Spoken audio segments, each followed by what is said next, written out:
Boingwadisho ba baithuti ba baswa diUnibesithing ke tloba boroko ya ngwaga ka ngwaga bao ba tlago ka morago ga nako ba itemogela tlhotlho ya go hwetša sekgoba e fela ba afrikantšha maikutlo ke setheo sa mašeleng sa NSFAS. Unibesithi ya Wits e amogetše dikgopelo tša go feta tše dikete tše lekgolo eupša e re e tla leka mekgwa ye mengwe go ngwadiša baithuti. 101,000 students, applicants applied.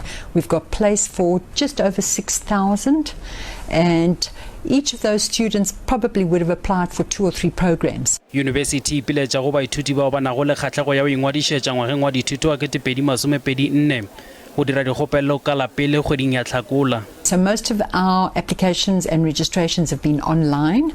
We have encouraged as many students as possible to do that online, and it has gone exceptionally well. Go sa le bjalo Unibesithi ya Johannesburg re šogana le se ka go hloma lenaneo la tšhomišo ya inthanete la mananeo a thuto. Just the heads that applied to UJ is 345,000, and we have just close to 11,000 places. Those are for first-time entering undergraduate applications. Unibesithi e re baithuti ba tla thušwa ka megala go ingwadiša. Going forward, this sort of digital learning will be the way to go, because we simply can't afford as universities the infrastructure. Tona ya kgoro ya thuto e phagamego ngaka Blade Nzimande o ipiletša go baithuti bao ba sa amogela go diUnibesithing go ingwadiša le dikholetše